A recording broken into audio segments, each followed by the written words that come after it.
مقامات لغزش سے دوری اختیار کرنا، ہر وہ جگہ جانے سے اپنے آپ کو بچانا کہ جہاں پر جانے کے نتیجے میں آپ گناہوں میں مبتلا ہو جائیں. مقامات لغزش سے دوری، دیکھیے ہر اس جگہ پر جانے سے آپ اجتناب کریں جہاں جانے سے آپ کو معلوم ہے کہ میں گناہ میں مبتلا ہو جاؤں گی. دیکھیے ایک شعر ہے جو کہ ہمارے ایک صدر گزرے ہیں غلام اسحاق خان، انہوں نے بھی اپنے تقریر میں ایک دفعہ پڑھا تھا، ٹی وی پہ ایک دفعہ ان کی تقریر آئی تھی. مگس کو باغ میں جانے نہ دیجو کہ ناحق خون پروانے کا ہوگا. یہ باقاعدہ پورا ایک طریقہ ہے گناہ چھوڑنے کا. اس کے اندر مگس، شہد کی مکھی، شہد کی مکھی کو باغ میں نہیں جانے دو. مگس کو باغ میں جانے نہ دیجو کہ ناحق خون پروانے کا ہوگا. شہد کی مکھی کو باغ میں نہیں جانے دو، کیونکہ اگر شہد کی مکھی باغ میں چلی گئی تو پروانے سب مر جائیں گے. بھائی اس کا کیا تعلق ہے؟ کیونکہ دیکھیے جب شہد کی مکھی باغ میں جائے گی تو پھولوں میں بیٹھے گی، پھولوں میں بیٹھے گی تو اس کا رس چوسے گی، رس چوسے گی تو اس سے شہد بنے گا، شہد بنے گا تو اس سے موم بنے گی، موم سے موم بتی بنے گی، موم بتی جب جلائی جائے گی تو سارے پروانے آئیں گے، جل کے مر جائیں گے. پروانوں کو جلنے سے بچانا تو شہد کی مکھی کو باغ میں نہیں جانے دیجیے. یعنی پہلے مرحلے پر ہی گناہ کو روک دو. دیکھیے بہت سے عارفانہ شاعری ہوتی ہے، ہم بعض اوقات اس کو کسی دوسرے پیرا میں پڑھ رہے ہوتے ہیں. یعنی پہلے مرحلے میں گناہ کو، ایسا نہیں کہ مثلا گناہ پلتا جائے پلتا جائے پلتا جائے پنپتا جائے، معاشرے کے اندر اپنی جڑیں جو ہے مضبوط کر لے، اور اس کے بعد پھر ہم جب بیدار ہوں اس وقت وہ تناور درخت بن چکا ہے، اب اس کی ٹوپلیں اور اس کے سے پتے جھاڑنے کا کوئی فائدہ نہیں ہوگا، اب تناور درخت بن گیا.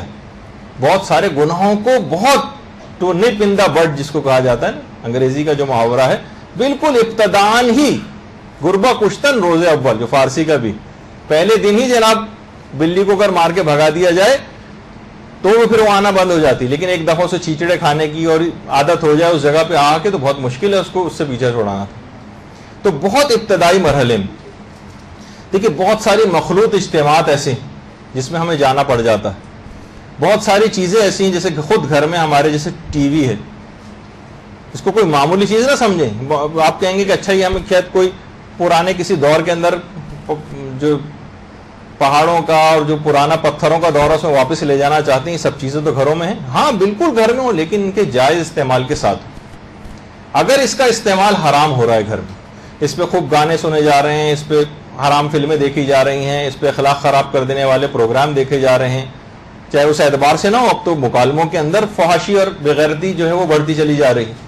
آپ کو پتہ نہیں کہ بچوں کے دماغ پر کتنے ان چیزوں کے اثرات ہوتے ہیں. ساری زندگی بعض اوقات آیت اللہ شہید مرتضی مطہری نے لکھا ہے کہ بچہ اگر کوئی نامناسب ایسا سین ٹی وی کے اوپر دیکھ لیتا ہے تو بعض اوقات پوری زندگی کا تقوی و پرہیزگاری بھی اس کو اس چیز میں گرنے سے نہیں بچا سکتا. بعض اوقات کہ اتنا زیادہ وہ اس کے دماغ پر بہت سی چیزیں نقش ہو جاتی.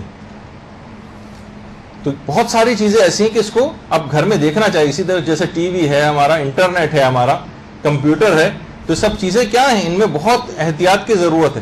اس رستے کے اوپر بہت سے لوگ بہت نوجوانی میں، بہت بچپنے کے زمانے سے بچوں کے ہاتھوں میں مثلا یہ دے دینا، موبائل فون دے دینا، بہت ابتدان، یعنی ابھی اس کے بچپنا تھا، اس کے کھیلنے کودنے کے دن تھے، اس کے معصومیت کا زمانہ تھا، اور اس معصومیت کے زمانے کو داغدار کر کے رکھ دیا، اس کو تباہ و برباد اس کے بچپنے کو کر دیا ان تمام چیزوں نے.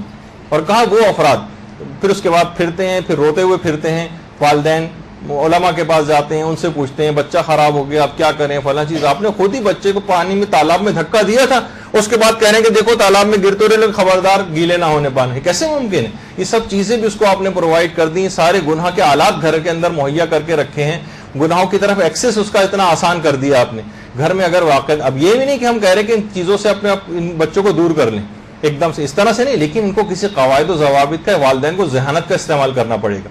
کتنے ٹی وی ایسے جو پروگرام ہیں جو ٹی وی کے اوپر آتے ہیں، گھر میں سربراہ ادارہ کی ذمہ داری ہوگی کہ کچھ نہ کچھ وہ اس طرح کی چیزوں کا انتظام کرے کہ کون سی عمر کا بچہ کون سا پروگرام دیکھے گا. ٹی وی پہ کتنے ایسے چینلز ہیں کہ جو کہ سینسر کر کے نکالے جا سکتے ہیں.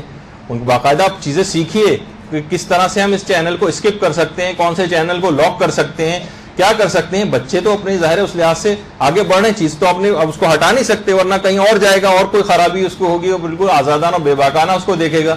لیکن گھر میں اس کو یہ سب چیزیں مہیا کر دی جائیں. ایرانی ڈش مثلا ایک آتی ہے, اس پہ کتنے ایران کی میں جتنے بھی فلمیں اور پروگرامز بھی آتے ہیں اس میں کوئی مخرب الاخلاق چیز نہیں ہوتی. کوشش کریں مثلا یہ کہ آپ اس میں بھی دیکھ لیں اگر کوئی بعض اوقات ایسی چیز آنے لگی, لیکن کبھی ہم نے ایسا نہیں دیکھا کہ اس کے اندر اس طرح کی کوئی چیز ہو. یہ متبادل چیز مہیا کر کے پھر کسی چیز کو آپ کو لینا ہوگا. ایک دم سے ایک چنگیز خانہ حکم جو ہے وہ جاری کر کے آپ اس چیز کو نہیں روک سکتے. پھر وہ یا تو بغاوت کریں گے بچے یا کچھ اور مسئلہ ہوگا, تو ان کو متبادل مہیا کرنا پڑے گا. متبادل تو اس متبادل کو مہیا کرنے کے نتیجے میں اسی طریقے سے اچھا ٹی وی پہ کون سی عمر کا بچہ کون سا پروگرام دیکھے گا کون سا نہیں دیکھے گا, یہ آپ کو طے کرنا پڑے, سربراہ ادارہ کو گھر کو طے کرنا پڑے گا کہ کون سی عمر کا بچہ کون سا پروگرام دیکھے گا کون سا نہیں, کون سے چینل نکالنے ہیں, کون سے کیا کرنے ہیں. کسی ٹی وی والے کو بلائیے, کسی کو بلائیے, دوسری اور جو بہترین کربلا ٹی وی ہے, ہدایت ٹی وی ہے, ہادی ٹی وی ہے, کتنے سارے اور چینل. کوشش کریں تھوڑا سا پیسہ خرچ کریں, اپنے بچوں کو بچانا ہے, ان کی آخرت کو بچانا ہے, ان کی دنیا کو بچانا ہے.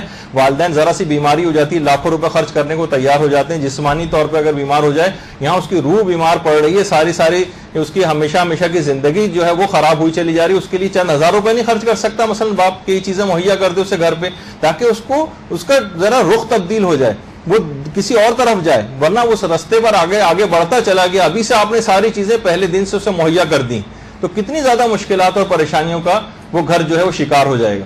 وہ بچوں کو پھر بچانا بہت مشکل ہو جائے گا, پھر بہت معاملہ آگے چلا جاتا ہے, پھر وہ سنتے نہیں جب ایک دفعہ کسی چیز کے بہت زیادہ عادی بن جائیں.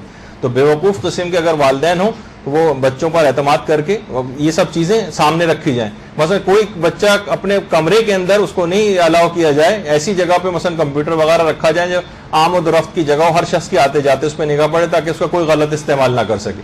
اسی طریقے سے مثلا اگر ذرا سا بھی ذہین باپ ہے اپنے کسٹڈی میں یہ چیزیں رکھے, یا مثلا انٹرنیٹ وغیرہ کے اوپر فیملی فلٹرز آتے ہیں, کچھ پیسے خرچ کرے, چند ڈالرز خرچ کرنا پڑتے ہیں, پیمنٹ کرنا پڑتی ہیں, اور ان تمام ویب سائٹ تک اس کی رسائی نہیں ہو سکتی, وہ سب بلاک ہو جائیں گی. اس کے لیے باپ کچھ پیسے خرچ کرے, دماغ کو استعمال کرے, برین استعمال کرے, ذہانت کا مظاہرہ کرے, جائے پوچھے گچھے کسی سے, ایسے افراد ہیں جن سے رابطہ کرے کہ میں فیملی فلٹرز پہ کیسے لگواؤں کہ اس پہ یہ سب چیزیں بلاک ہو جائیں, نہیں دیکھ سکے بچہ.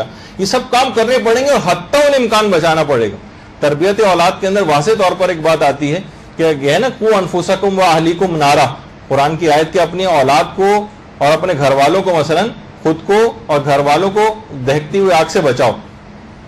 تو آگ سے کیسے بچایا جاتا ہے؟ مثلا اگر بچہ ناسمجھ بچہ 2 سال کا آگ کی طرف جا رہا ہے اور ہمیں معلوم ہے کہ اس کے اندر جل کے مر جائے گا, تو ہم صرف یہ آرام سے کہیں گے دیکھو بیٹا مت جاؤ آگ کی طرف, اور وہ پھر بھی چلتا ہو جا رہا ہے, پھر بھی وہ صرف ہلکے پھلکے طریقے سے کہیں نہیں, آپ اٹھیں گی, بھاگتی ہوئی جائیں گی, چیخیں گی, چلائیں گی, لوگوں کو مدد کے لیے بلائیں گی. یہ سب چیزیں آپ کو کرنا پڑیں گی, پھر کہیں جا کے آپ اس بچے کو اس آگ سے بچا سکیں گے. تو یہ بھی جہنم کی ایک آگ ہے دہکتی ہوئی, جو ان تمام ان چیزوں ان کی برزخی شکل بنے گی. ٹی وی پہ جو مناظر دیکھیں اس کی ایک برزخی شکل ہوگی, انٹرنیٹ پہ جو مناظر دیکھ رہا ہے اس کی ایک برزخی شکل ہوگی, اس کو نتائج بھگتنے پڑیں گے آگے چل کر. یہ بچہ ابھی سے خراب ہو رہا ہے, اس کی معصومیت تباہ و برباد ہوئی چلی جا رہی ہے. تو ان چیزوں کو والدین کو فقط یہ نہیں کہ بیٹا مت کرو, مت بیٹھو, اٹھ جاؤ, بہت دیر ہو گئی فلاں, اس سے کام نہیں چلے گا. اقدامات کریں, آگے بڑھیں, کس طرح سے مشورہ کریں, علماء کے پاس جائیں, کچھ اور افراد سے مشورہ کریں, میں اس کو کیسے اس چیز سے چھڑاؤں, کون سی ایسی متبادل چیزیں مہیا کروں جس سے بچہ جو ہے وہ کسی بھی اس کا بھی شکار نہ ہو احساس کمتری کا کہ سب بچوں کے پاس ہے اس کے پاس نہیں ہے, لیکن کسی ضابطے کے تحت تو لے کر آئیے اس کو. یہ ایک بہت اہم ترین مسئلہ ہے. دیکھیے ایک زمانہ تھا, یہ دیکھیے کہ جیسے ابھی ہم گفتگو کر رہے تھے کہ مگس کو باغ میں جانے نہ دیجو کہ نہا خون پروانے کا ہوگا, کہ شہد کی مکھی کو باغ میں نہیں جانے دینا, کیونکہ پہلے مرحلے پر ہی اس کو روک دیں گناہ کو. ورنہ یہ جب معاملہ بچہ اس کا اتنا عادی ہو گیا, لاکھ آپ اسے منع کریں وہ مانے کا نہیں. بچہ اس کا اتنا عادی ہو گیا کمپیوٹر وغیرہ کا, لاکھ منع کر نہیں, اسے کسی جب چیز دلائیں اس سے باقاعدہ ایگریمنٹ کریں, بٹھا کے سنجیدہ گفتگو کریں بچے سے. بعض اوقات یہ بھی ہمارے یہاں ہوتا ہے کہ باپ اور والدین نا سنجیدہ گفتگو نہیں کرتے, ہنسی مذاق میں بات ہو رہی ہے, سرسری طور پہ بات ہو رہی ہے, یا خود والدین کا اپنا کیریکٹر بھی اتنا ماشاءاللہ اتنا اچھا نہیں رہا ہے کہ وہ بچہ ہی ان کے اوپر بلکہ اعتراض کر دے گا کہ تو سب آپ خود کر رہے ہوتے ہیں, روزانہ ہر طرح کے چینل ٹی وی کے اوپر خود ہی آپ بیٹھ کے بدل رہے ہیں اور دیکھ رہے ہیں, تو آپ کی اثر پذیری بھی نہیں ہوتی. دیکھیے جب ایک زمانہ تھا بہت عرصے پہلے, جب قیام پاکستان کا ابتدائی دور تھا, تو اس وقت 2 اسلامی فلمیں آئی تھیں اور کراچی میں بھی دکھائی گئی تھی. ان کا بڑا ایڈورٹائز ہوا تھا, کیا گیا تھا ان کا, ایڈورٹیزمنٹس وغیرہ آئے تھے کہ جناب دیکھیں اسلامی فلمیں ہیں اور اس کو دیکھنے کے لیے تو علماء سے فتاوے پوچھے گئے کہ کیا ہم اسلامی فلمیں، ایک اللہ اکبر ایک فلم بنی تھی، سبحان اللہ بنی تھی، اللہ اکبر اور سبحان اللہ، جس میں صرف حج اور کعبہ اور اس طرح کی چیزیں، اس پہ ایک فلم پوری بنائی تھی. تو علماء نے اسے پوچھا کہ بتائیے کہ ہم کیا ان فلموں کو دیکھنے جا سکتے ہیں سینما؟ تو وہاں سے بڑا حکیمانہ جواب آیا علماء کی طرف سے. کہا کہ وہ افراد کے جو حرام فلمیں دیکھنے کے لیے سینما جاتے ہی رہتے ہیں وہ ان فلموں کو دیکھنے ضرور جائیں، اور وہ افراد جو کبھی سینما نہیں گئے وہ ان فلموں کو دیکھنے بھی نہ جائیں. دیکھیے وہ فرد جو ہمیشہ حرام فلمیں دیکھنے جاتا ہی ہے، چلیں یہ تو جاتا ہی ہے اور آئندہ بھی جائے گا، تو ہو سکتا ہے کہ جب یہ جائے دیکھے کعبے پر نگاہ پڑے اس کے دل کے اوپر کوئی اثر پذیری ہو سکتا ہے کہ آئندہ کے لیے تائب ہو جائے. تو خانہ کعبہ کتنے ایسے فاسق و فاجر افراد ہوتے ہیں، حج پہ جاتے ہیں پہلی دفعہ خانہ کعبہ پہ نگاہ پڑتے ہیں بالکل منقلب ہو کے واپس آتے ہیں وہاں سے، اس کے لیے امکان ہے. لیکن وہ افراد کے جو کبھی سینما نہیں گئے ان کے لیے وہ اس فلم کو دیکھنے بھی نہ جائیں، کیونکہ بعض اوقات شیطان چارہ ڈالتا ہے. دیکھیے جب وہ انسان جو کبھی سینما نہیں گیا اب یہ جائے گا دیکھنے کے لیے وہاں پر، تو وہاں کا ایئر کنڈیشن ماحول دیکھے گا اور تاریکی اور بڑے بڑے اتنی بڑی اسکرین، اس کو دیکھنے کا اس کو ایک الگ چسکا لگے گا. پھر یہ حرام فلمیں بھی دیکھنے نہ چلا جائے اس ایک فلم کو دیکھنے. تو شیطان بعض اوقات چارہ ڈال کے آگے لے کر آتا ہے اس طرف آؤ، تو نہیں، اس کو پہلے مرحلے پر ہی روک دو. تم کیونکہ کبھی دیکھنے نہیں گئے تو اس کو بھی دیکھنے مت جاؤ وہاں پر، اس برائی کی جگہ پہ ہو سکتا ہے کہ تمہارا دل بار بار چاہنے لگے جانے کے لیے. لیکن جو جاتا ہی رہتا ہے یہ آئندہ بھی جائے گا، تو اس کے لیے امکان پھر بھی ہے کہ یہ راہ راست پر واپس آ جائے. تو بہت ساری دیکھیے چیزیں ایسی ہیں، کتنی پکنک پارٹیز ایسی ہوتی ہیں، کتنی تقاریب ہمارے گھروں میں ایسی ہوتی ہیں کہ جو کہ حرام کام کا پیش خیمہ بن جاتی. وہ ہوتی بڑی حدیث قصہ سے بعض اوقات ابتدا ہوتی ایسے پروگراموں کی، تلاوت قرآن سے بعض اوقات ابتدا ہوتی. ٹی وی کے جتنے بھی وہ پروگرام آتے ہیں جس کے اندر مثلا ایوارڈز کی تقریب اور فلاں، اس میں قاری صاحب آتے ہیں اور پہلے جو ہے وہ مثلا اس میں آ کر گفتگو یعنی تلاوت قرآن کرنے لگتے ہیں آ کر، اور اس کے بعد وہ بس وہاں کی حد تک تلاوت ہوتی ہے. اس کے بعد جو فسق و فجور اور گانوں اور اس کا سب تمام کا سلسلہ شروع ہوتا ہے وہاں پر، تو ہر قسم کا غیر اسلامی کام وہاں پر ہم کو نظر آتا ہے. تو ابتداً پہلے مرحلے پر ہی اس چیز کو روک دینا ضروری ہے گناہ کو، کیونکہ ایک دفعہ بھی یہ چیز آگے آئی تو پھر یہ بات یاد رکھ لیجئے. جب بھی کہا جاتا ہے بہت سی، اس کے اندر بھی آیا کہ بازاروں میں انسان آمد و رفت اپنی کم کرے. بہت سے پرانے فقہاء نے تو اپنی کتابوں میں لکھا بھی ہے کہ بازاروں میں سب سے آخر میں جانا اور سب سے پہلے باہر آنا مستحب، کیونکہ بازار وہ جگہ ہے، روایتوں میں آیا کہ جہاں شیطان صبح سے ہی اپنی کرسی کو گاڑ دیتا ہے، اپنے جھنڈے کو لگا دیتا ہے اور وہاں پر آ کر براجمان ہو کر بیٹھ جاتا ہے.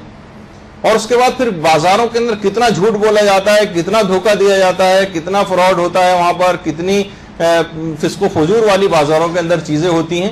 تو کہا گیا کہ تم کم سے کم ان جگہوں کے اوپر جاؤ کہ جہاں پر تمہیں کسی حرام کام میں مبتلا ہونا پڑے. بہت سی چیزیں دیکھیے ہو سکتا ہے بہت نامانوس سی آپ کو لگ رہی ہوں کہ کاموں کے سلسلے میں جانا تو پڑتا ہے، تو منع نہیں کر رہے جانے سے، لیکن اپنے پردے کا اہتمام کرتے ہوئے، فسق و فجور سے بچتے ہوئے، اپنے نگاہوں کی حفاظت کرتے ہوئے، اپنی زبان کو کنٹرول کرتے ہوئے، اور ان جگہوں پہ جائیں، اپنا مخصوص کام کریں. ونڈو شاپنگ نہیں کہ بس گھنٹوں بازاروں کے اندر نکلے اور گھنٹوں کے بعد واپس آ رہے ہیں، ضرورت کی چیز نہیں اور واپس آئیں. اگر اپنے آپ کو روحانیت کو بچانا ہے اور اگر روحانیت کو تباہ و برباد کرنا ہے تو تمام طریقے آپ خود بخود آئے رہے ہیں اس کے اندر، وہ بھی سیکھتی جائیے آپ کہ کن کن چیزوں سے روحانیت تباہ و برباد ہوگی. برحمتك يا أرحم الراحمين وصلى الله على محمد وآله الطاهرين.